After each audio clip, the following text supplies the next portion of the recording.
con el conflicto en Rusia-Ucrania, con otros conflictos laterales, con el terrorismo en África, ¿no es cierto? Con varios gobiernos autoritarios que se toman, o de extremos que se toman los gobiernos, y con el Medio Oriente incendiado por esta situación que se está viviendo, ¿no? Y hoy día quizás tocar un poquito el tema de cómo se vive psicológicamente en una guerra, ¿no? Cómo se vive con miedo, cómo poder adaptarse a situaciones de esta naturaleza. No sé, Sergio, si quieres hacer una reflexión antes también. Sí, mira, un poco cuando empecé a ver todas estas noticias, bueno, ustedes saben que a mí me llama mucho la atención este tema porque veo que el gran problema de la humanidad es la agresión. Y una especie que está muy capacitada en términos tecnológicos, pero está incapacitada en términos emocionales. Había un señor que yo les mencioné antes, un doctor en biología, un profesor de Stanford, que se llama Robert Sapolsky, que escribió un libro hace años atrás, antes de estos conflictos, que se llamaba Compórtate. Y en Compórtate, una de las cosas que él planteaba era los problemas de nuestra biología de primates respecto a generar categorías de nosotros versus ellos. Y muchas veces nosotros en las guerras, en las diferencias religiosas, en las diferencias ideológicas políticas, generamos un grupo de nosotros versus ellos, donde ellos son inhumanos y donde por eso tenemos derecho a ocupar la agresión frente a esas personas. Y él habla mucho de que muchas hormonas que se consideran buenas, en algunos casos no lo son tanto. Como la oxitocina, por ejemplo, que es la que es tan bonita, también genera la cohesión de grupo para sacarle la mugre a otra gente. En los estadios, por ejemplo, se hizo en Italia. Bueno, resumen, ¿qué es lo que veo yo como reflexión? A mí me preocupa menos, por supuesto, es súper interesante que hablemos de la psicología de la guerra, pero me preocupa menos que nosotros tengamos que vivir una guerra, porque la mayoría de gente que está viendo este programa no la va a vivir probablemente en carne propia. Esperemos en los próximos años que no, digamos. Sí la estamos viendo en otros humanos que están sufriendo en este momento. Lo que sí me preocupa es las consecuencias de estas guerras en Chile y en Sudamérica. Me explico. Nosotros estamos en una semana difícil. Estamos a puertas del aniversario de un momento social sumamente importante para este país en los últimos años, donde se formó el nosotros versus ellos. También estamos generando una carta, una constitución que genera el nosotros versus ellos. Entonces mi pregunta grande es, si llega a ocurrir la Tercera Guerra Mundial, que en el fondo todos de una manera soterrada estamos pensando eso. Si tienen guerra en Medio Oriente, tienen guerra en Europa, puede tener guerra en Asia, puede pasar. Nuestros abuelos y nuestros padres la vivieron, viéndolo como videos, no la vivieron en carne propia. Si hay una tercera guerra, lo más probable es que los medios de comunicación van a explotar. Como los medios de comunicación estos últimos fines de semana que dicen, bueno, estamos a puertas de la guerra y poco menos haciendo un festín con esto. Entonces, ¿qué es lo que va a pasar? Si hay un conflicto grande internacional, nosotros seremos capaces de mantener el decoro, la mesura como sociedad, o empezaremos a dejar zambacanute y empezaremos a destruirnos entre nosotros. Porque lo que más me preocupó a mí del estallido social, lo que más me preocupó a mí del 27F y de múltiples otras situaciones, es que nos cuesta mantener la justa medida.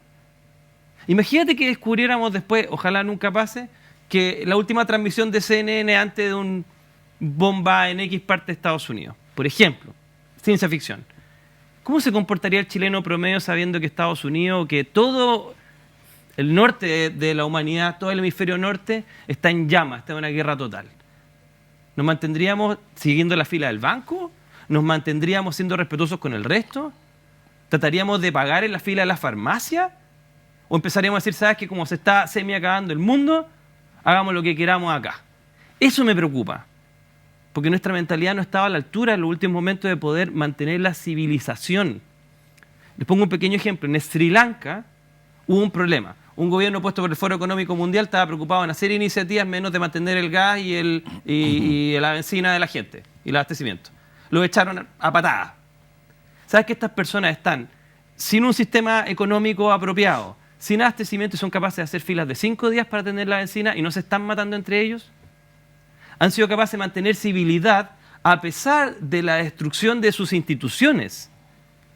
¿Chile estaría a la altura de una situación así? Entonces, eso me preocupa.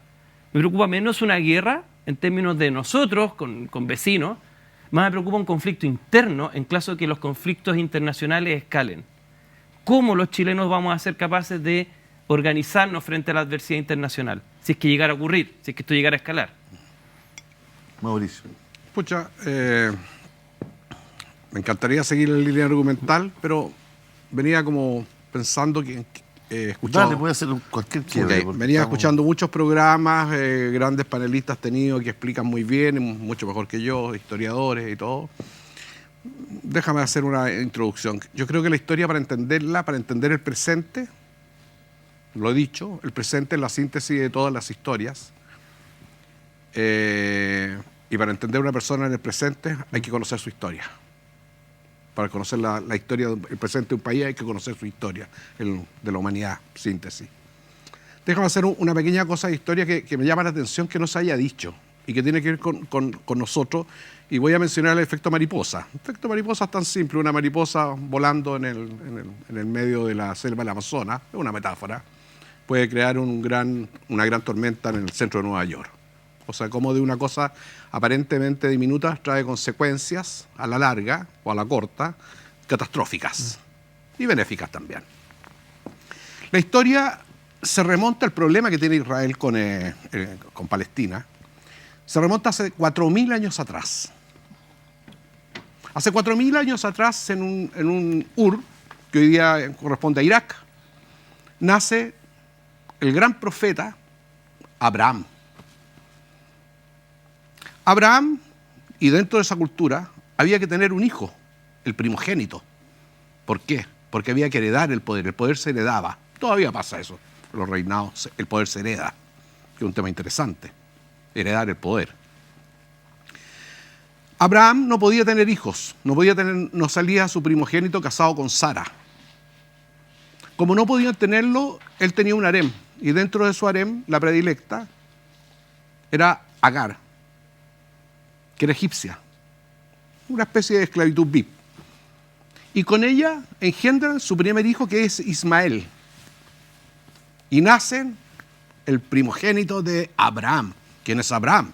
Abraham es el gran profeta del cristianismo, de los musulmanes, islamismo, y del cristianismo. Ambos descienden de la misma rama, Abraham. Ese es el gran profeta de estas tres religiones que representan más del 50% de las creencias religiosas de la humanidad. No estamos hablando de cosas menores. Del islamismo, del cristianismo y del judaísmo. ¿Ok? Cuando nace Ismael, de esta esclava VIP, que yo llamo VIP, Agar, posteriormente Sara, la esposa oficial de Abraham, tiene un hijo, Isaac.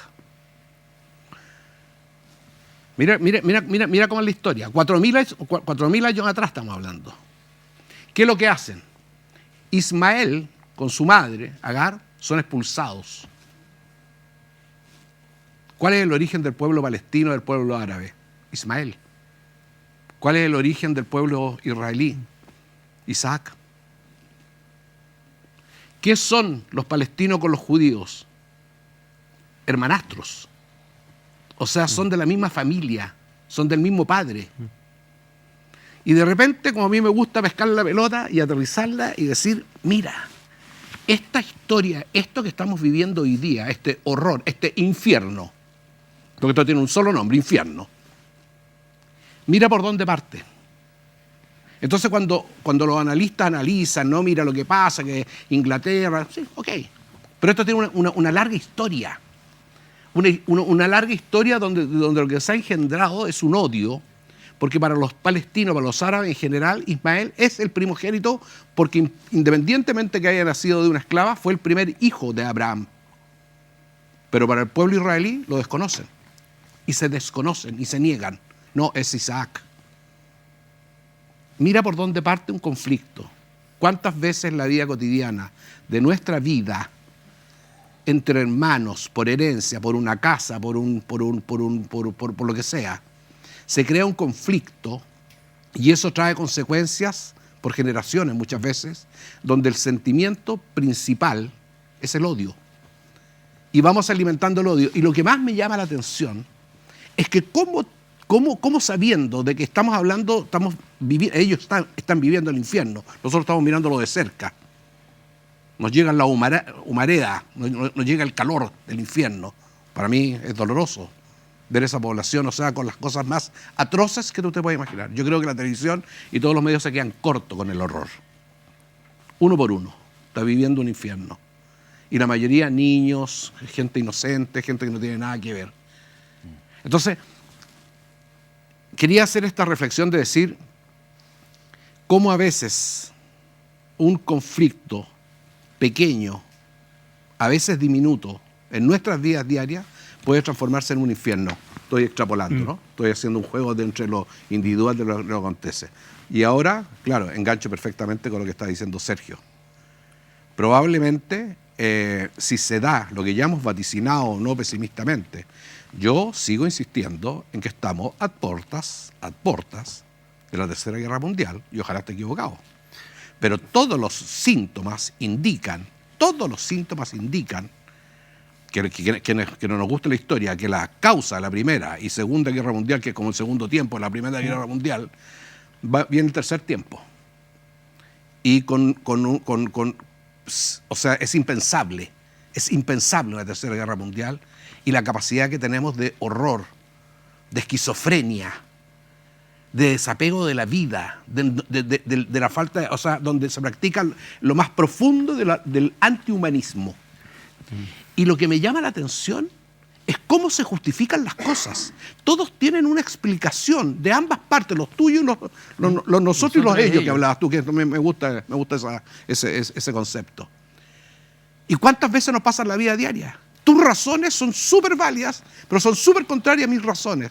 Y por lo tanto nos declaramos enemigos. Y como no somos capaces de resolver mediante el humanismo, mediante la conversación, un conflicto, entonces recurrimos, en este caso, a las armas, a la violencia.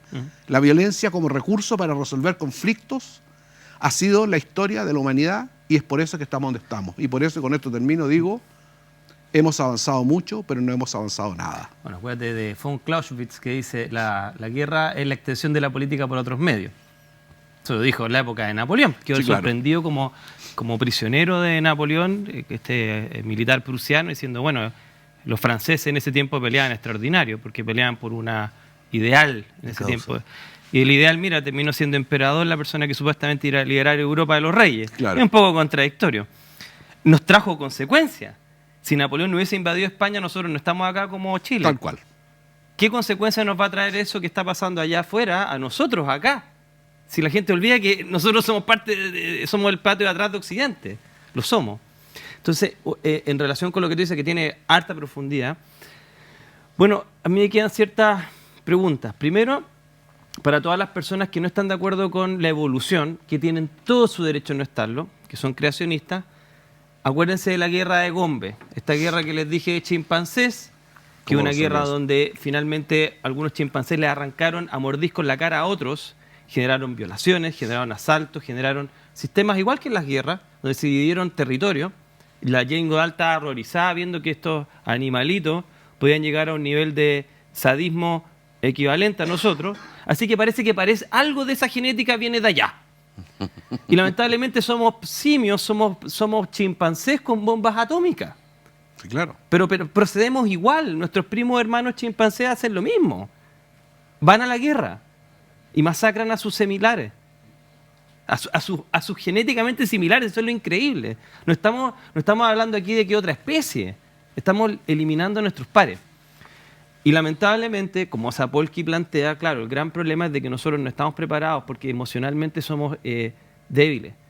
Esta es una raza, disculpen, digo así, como saliéndome un poco de la especie humana, esta es una especie imperfecta y la imperfección viene en su incapacidad de poder razonar mejor sus emociones, aunque suene contraintuitivo. Sí, claro. Y esta falta de razonamiento nos va a llevar a escaladas. Entonces, como tú planteas, esta Montesco de Capuleto versión 3.0 histórica hace de que finalmente todos tengamos actos de retribución, de venganza y una espiral de venganza continua.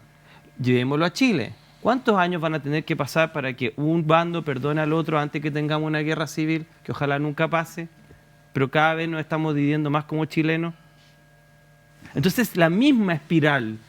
Y no aprendemos nada. No aprendemos que a veces para ganar tenemos que perder y tenemos que perder nuestro orgullo.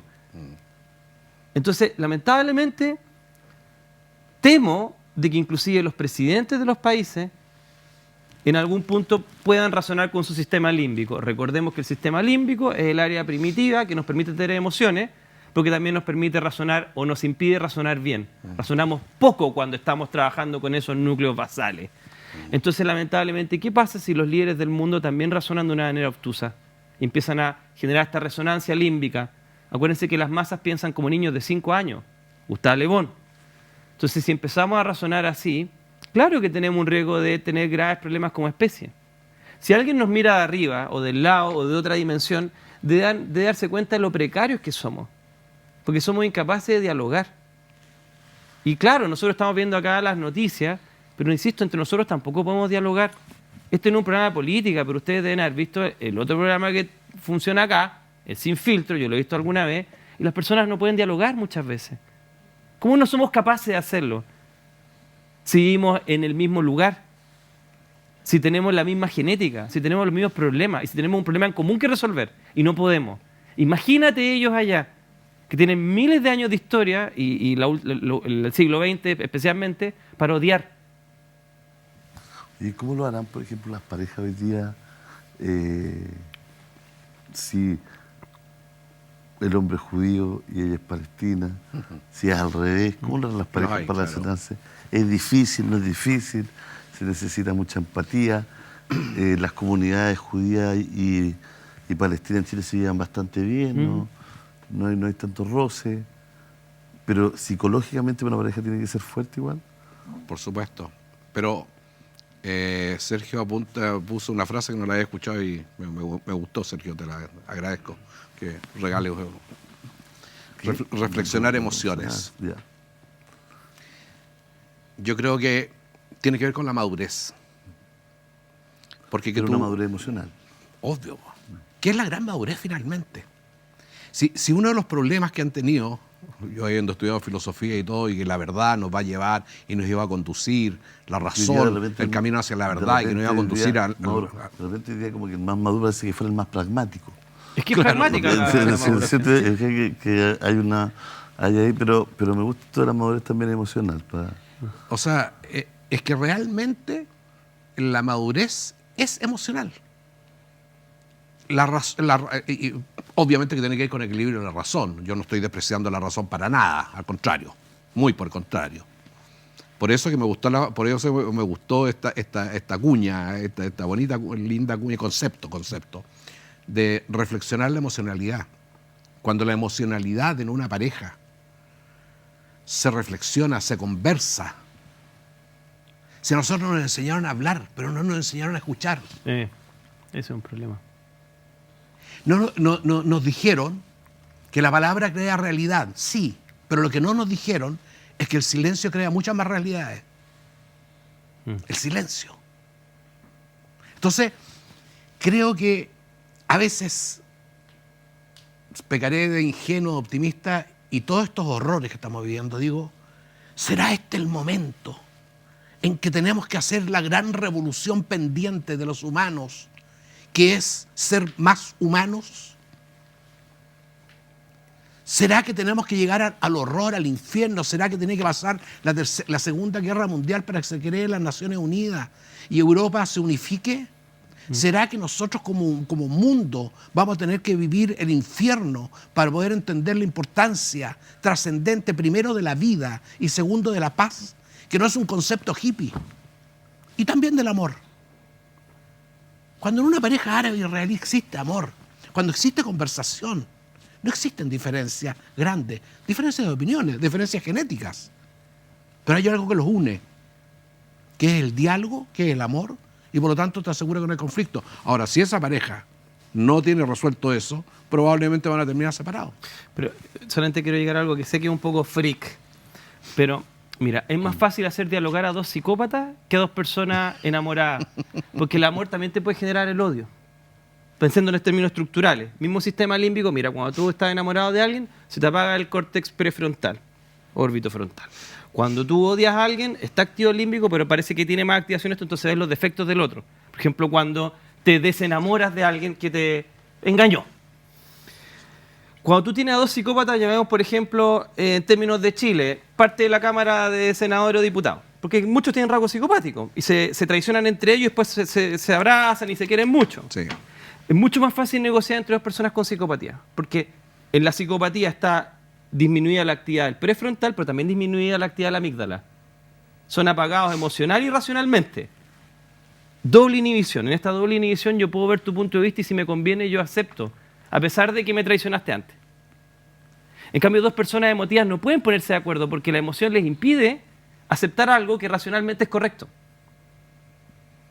Entonces a mí me preocupa, insisto, tiene razón, el amor es bueno, pero si yo pudiera hacer una ingeniería social, sería como esta película, no sé si alguna vez la viste, Equilibrium, una película de Christian Bale, que es parecida a Matrix, pero el tipo es una sociedad donde se tratan de evitar las emociones. ¿No la vieron? No. Era bastante buena, de acción, nada del otro mundo, de este personaje que hizo Batman de Nolan, ¿ya? Sí, a él lo conozco, pero la película no. Equilibrium. Equilibrium. El problema eran las emociones. Y trataban de evitarlas. Porque eran peligrosas. Un poco como los vulcanos. Los vulcanos evitan, no es que no tengan emociones, las evitan porque saben de que llegan a desastre. Pero las personalidades evasivas, que son tantas que... Sí, pero igual sienten. Igual se mueven mucho con la emoción. Tienes que estar frío, tienes que pensar frío de cabeza. Y eso es muy difícil. Inclusive aunque los líderes de cada grupo piensen frío, no pueden convencer a los otros porque los convencieron a través de la emoción. Entonces es súper complicado el escenario actual. Porque estamos llenos de eso, estamos sobrepoblados, etcétera, etcétera, todas las cosas que hemos hablado antes. Entonces, lamentablemente nadie quiere llegar a eso, pero podríamos arrastrarnos a ello. Quiero hacer un pequeño paréntesis, insisto, esto tiene que ver desde mis voladas. Está bien. Pasamos un 2020 con una sopa china, para llamarla así, algunos tipos que en YouTube la han llamado así, para no decir nombre específico y que no nos jodan este video si lo subimos a YouTube, que contaminó el mundo. Y tuvimos una ley marcial por el contagio. ¿No le llama la atención que ahora vamos a entrar quizá en otra ley marcial? Si llega a caer una pura bomba atómica, aunque sea una menor, entre comillas, con todo lo terrible que puede ser, probablemente vamos a tener restricción de la información, dificultades para ir de un país a otro. Entonces ya estoy poco cabreado a este mundo orwelliano, que primero tuve 3 años que vivir en una situación semi de guerra contra un virus, y ahora tengo que tener una situación semi de guerra contra el terrorismo y las guerras. ¿No les parece que cada vez estamos más entrando en una situación donde estamos constantemente frente a un gran enemigo y todos tenemos que estar casi en una película viviendo una cosa súper extraña que nos era completamente ajena antes del 2020 y en el caso de Chile del 2019? ¿Por qué estamos llegando a esto como humanidad? ¿Hay un diseño en esto o es sencillamente que la humanidad ya no puede ponerse de acuerdo? Eso yo no lo entiendo, eso es ajeno a mi capacidad de comprensión. Pero es una gran pregunta. Vamos a ir al SMAIL y volvemos a responderla. Pero también que nos aprieta el cinturón, ¿no? La economía se vuelve loca, ¿no es cierto? Es todo más caro, hay inflación en el mundo, el petróleo, la gente le cuesta más poder llegar ahí a fin de mes. Es una cadena que se van desatando, ¿no? Yo creo que lo que pasa que, entre otras cosas, ¿no? Que nuestra incapacidad, nuestra falencia de lo que estábamos hablando adelante, de esto de reflexionar las emociones, de crecer como seres humanos, de ser más humanos y de levantarnos cada día, una vez conversamos eso, levantarnos para ser más humanos. Y solo un paréntesis, cuando yo hablo del amor no estoy hablando solamente del amor de pareja, estoy un poco usando el concepto de Maturana de ser más amorosos, ser más seres más amorosos, de ser más generosos, más empáticos, más sensibles, más humanos. Entonces, cuando no tenemos esa capacidad, el camino corto es cómo domino yo a la manada. Y a la manada, cuando se producen estas estampidas en las manadas, a la manada yo la someto por el miedo. Y entonces se requieren líderes, comillas, personajes, medio psicópatas, medio esquizofrénicos, a lo mejor con muy buenas intenciones, que tienen que dominar esta manada y tienen que someterla. Y un poco lo que yo siento, que de repente en el descontrol se entiende el control como el dominio y el sometimiento, palabra de Maturana también, como el dominio y el sometimiento para poder mantener esta manada aterrorizada, para poderla dominar, a veces por el hambre, pero fundamentalmente por el miedo o por la inseguridad. Cuando el camino de la construcción, que es lo que se supone que tenemos que construir, es exactamente lo contrario. Es como yo me relaciono contigo, no a partir del sometimiento, ni del control, ni del miedo, sino que desde la admiración, desde el cariño. Suena como, yo sé que suena como hippie, utópico, como todo, pero es que, no, es que yo, pucha, dentro de todos mis limitantes, por mucho que reflexione, no conozco otro camino. Cuando he tenido problemas de pareja o de lo que sea, con mis hijos, de lo que sea, o con Sergio, contigo, con quien sea, no conozco otro camino que no sea el camino de sentarse, abrir el corazón, abrir la mente, escuchar al otro, que me escuchen también a mí y buscar un punto de acuerdo. Que es difícil construirlo de repente, porque tendemos a ser soberbios, creernos poseedores de la verdad y absoluta. Por lo tanto, cuando yo creo que yo tengo la verdad, yo te niego a ti, otra idea maturana que no es mía. Y cuando yo te niego a ti, te descalifico. No me interesa, no te escucho, no te valoro. Es más, te descalifico. Entonces, así no se puede construir nada.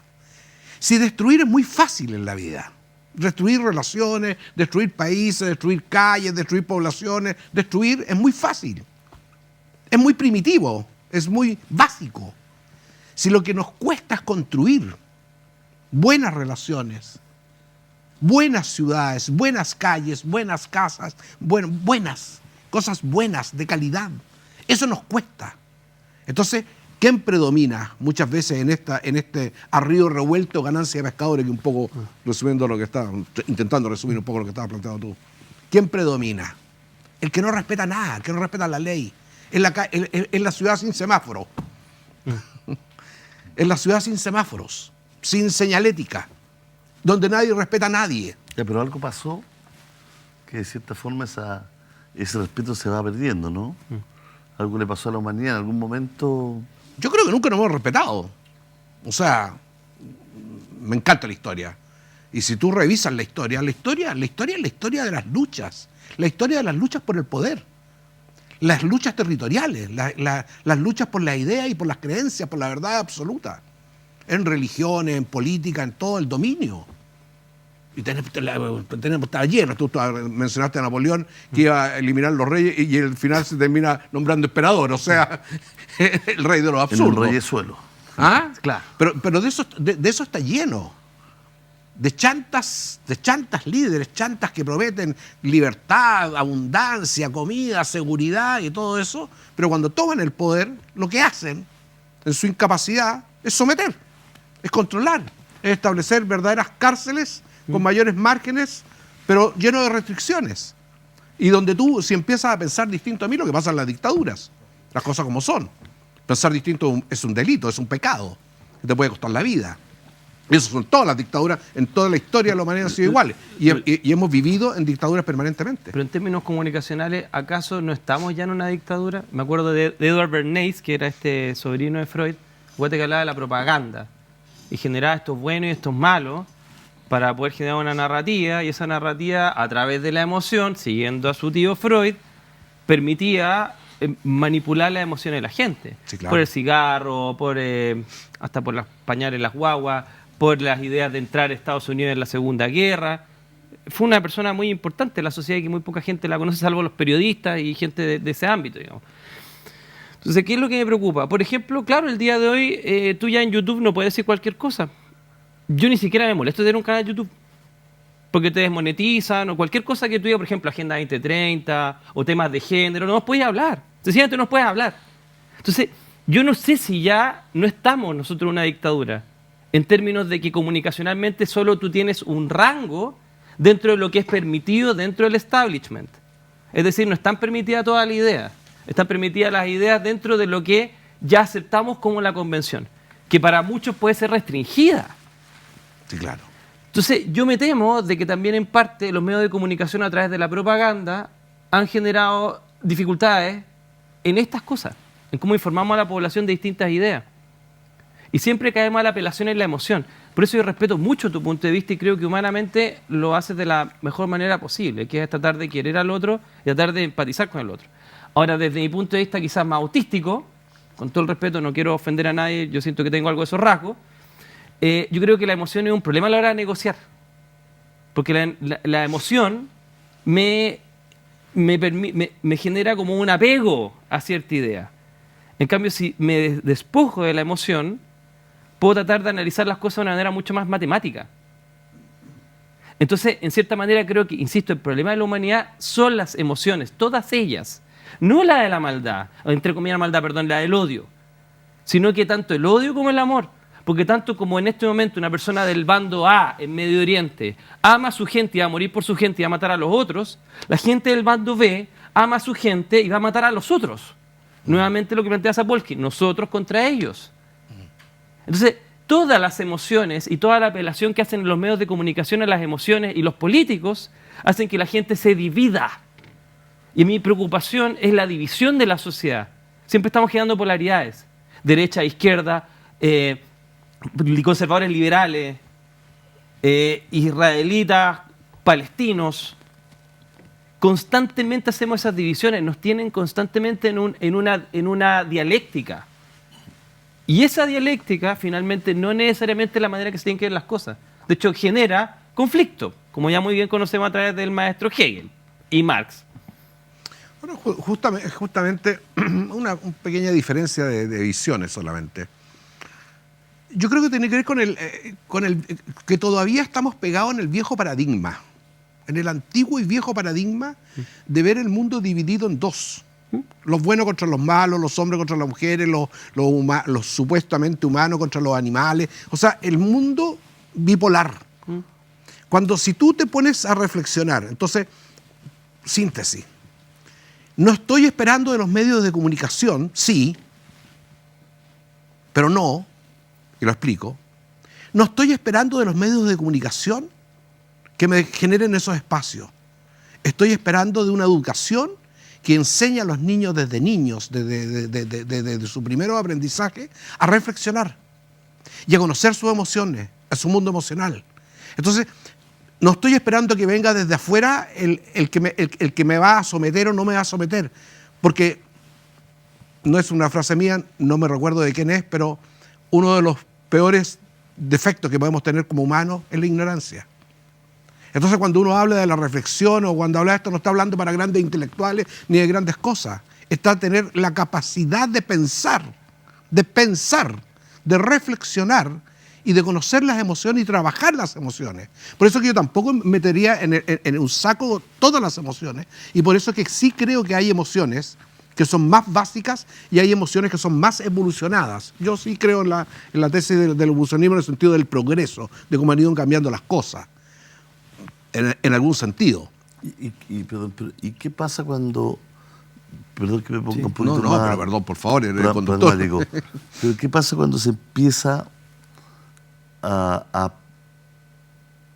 completamente devaluar la vida? Se empieza a perder el valor a la vida. Porque lo que vemos es esto, porque finalmente, claro, tú dices, mira, ahí hay bombardeo todos los días, han muerto 700 niños, que es una estadística. ¿No es cierto? O este grupo terrorista salió, asesinó gente. O sea, también hay una parte donde en el discurso se perdió el valor de la vida, en la conversación, ¿no? Yo te diría que más que se perdió, que sí estoy de acuerdo, es como un desprecio que va más allá de eso. O sea, es como despreciar lo único real que tenemos en este mundo concreto en la vida, y que es un inicio y un fin. Todos tenemos un inicio y un fin. Es el único capital real que tenemos. Entonces, cuando tú llegas a un momento que como sociedad, como cultura, como lo que sea, caes en el desprecio de la vida, en la no valoración de lo que es ser un ser vivo, cualquiera que sea, hasta una cucaracha. Para mí, en mi último libro lo escribo, es un milagro, es una cosa mágica, es una cosa increíble que acontezca en la vida. Entonces, voy más allá. O sea, tú dices el no valor de la vida, sí, pero creo que yo le pongo más a eso. Lo que pasa es que, Mauricio, solamente que este término ya tiene existe una acuñación de término, ¿no? Existe una definición en relación con lo que dice Julio, que se llama banalidad del mal. Acuérdense que Eichmann manejaba los campos de concentración y los veía como números. Hannah Arendt lo estudió a él, y bueno, muchos colegas, y se dieron cuenta que no tenía rasgos psicopatológicos relevantes.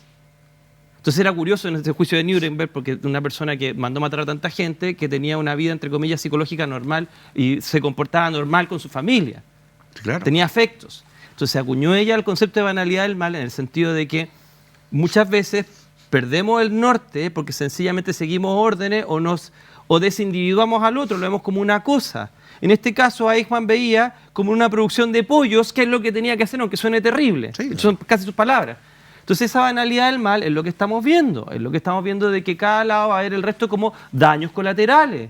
He escuchado a gente de Palestina y gente de Israel Claro. que dicen que son daños colaterales. Colaterales. Bueno, es una manera bonita de decir un asesinato de gente. Entonces, por eso te digo, lamentablemente las emociones son complicadas en esta especie, porque tiende a validar idioteces, cosas que son incongruentes. Total, en eso estoy Porque si le estoy totalmente dando de acuerdo valor a contigo. mi vida, a la vida de mis semejantes, ¿por qué le doy menos valor a la vida del otro lado? La soberbia. La emoción. Porque tengo que armar grupos. ¿Por qué mira, aterrizándolo más a Chile, ¿por qué la gente del Colo le saca la mugre a la gente de la Chile? Yo no soy futbolista y ni me interesa el fútbol, pero he visto cómo sacan la mugre. Son chilenos. Nacieron en este lugar, son del mismo Aman el vecindario. fútbol.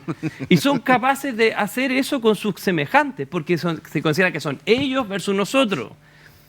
Es la misma versión a que más nivel encima se 3.0. necesitan, porque Lógico. sin tu archirrival futbolístico, lo que sea, tú también pierdes valor, dejas de... Y fíjate en qué se unen.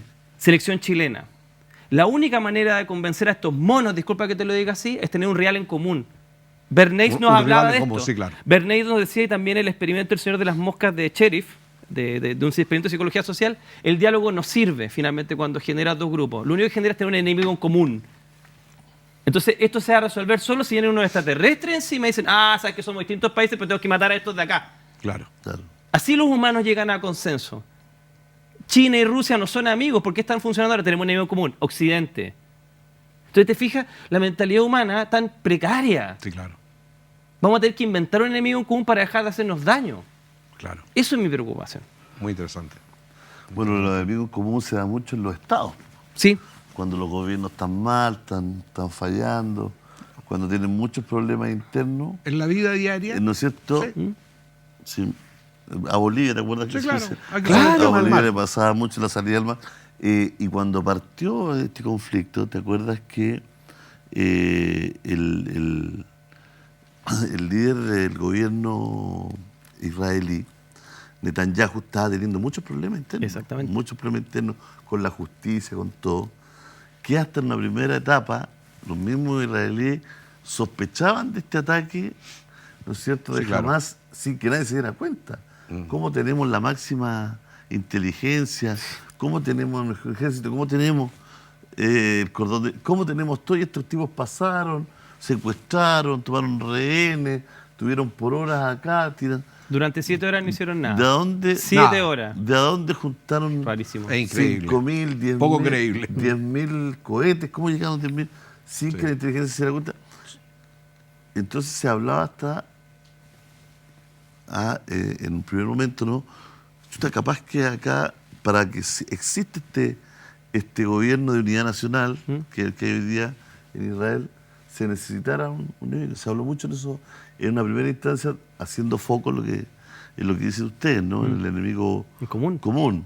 Bueno, quizás el tiempo lamentablemente ha mostrado toda la potencia y el trabajo que hizo Hamás para poder hacer todo lo que hizo, ¿no? Que parte de todo esto con la sorpresa, ¿no? Con la gran sorpresa de este grupo que engañó a todo el mundo, que era un grupo desarticulado, que era un grupo sin fuerza, que era un grupo que operaba ahí, y finalmente mira con lo que salió, ¿no? Pero ahí me hace sentido Pero un poquito lo que... no olvides que la guerra del futuro, esta guerra va a ser como un tablero de ajedrez, está todo expuesto. No hay ninguna pieza afuera porque los satélites ven todo. Entonces, ¿qué va a pasar? Simplemente van a haber tácticas de encubrimiento que encubran finalmente el movimiento que tú quieres hacer. De hecho, si hay una guerra, van a haber puros ejercicios militares antes de la guerra porque el otro bando ve lo que tú estás haciendo. Entonces, tú tienes que interpretar la información.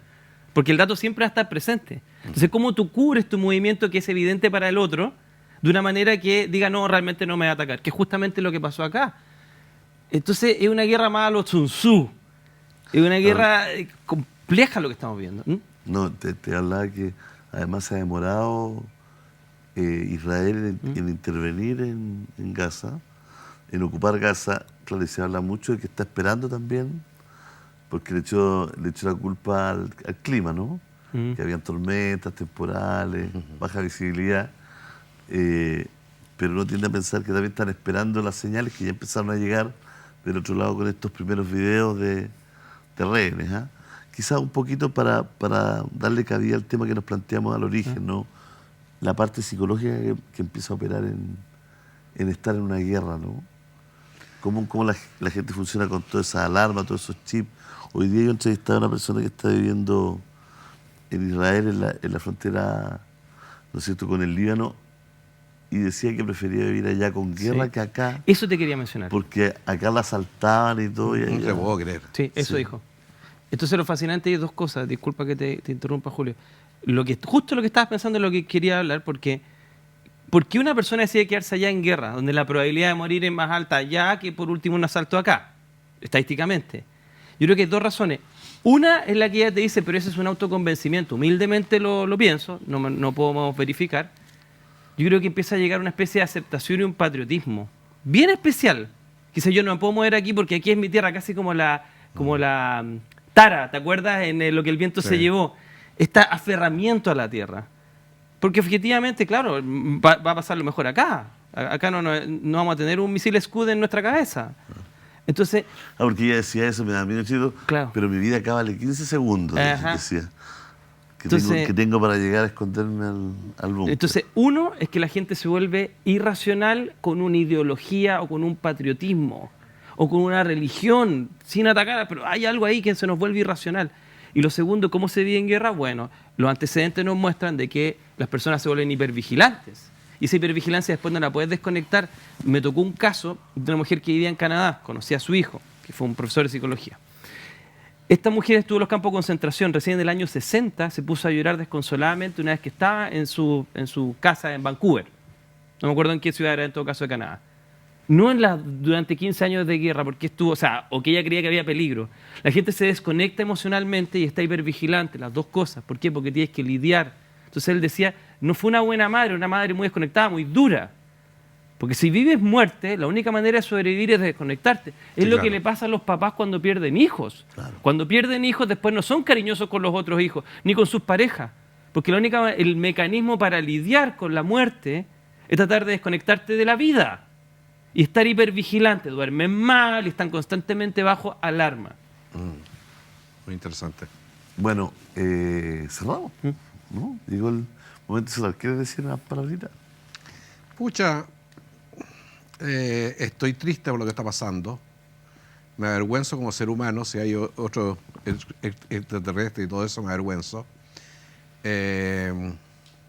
Siento en mi corazón que nos falta tanto todavía. Estamos, no sé si a mitad de camino.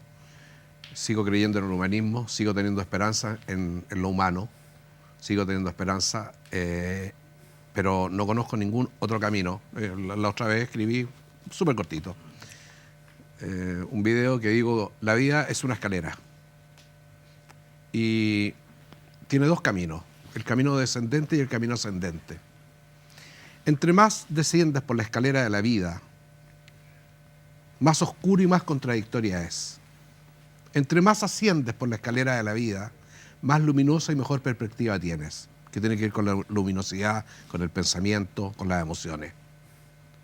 Entonces, en la vida tenemos dos caminos, como personas. Y quiero cerrar con la misma frase que cerré el capítulo pasado. La gran revolución, el gran cambio, parte por uno. Y es el único camino que tenemos, es el camino hacia la luz, como los árboles, hacia la paz, que es lo que nos permite construir el mundo que supuestamente queremos construir. Y si lo demás no sirve para nada. Bueno, nos tomamos hoy día el programa, es un capítulo especial para hablar un poquito de lo que está ocurriendo. Muchas gracias por la sintonía, por el cariño. Nos encontramos mañana. Chao, chao.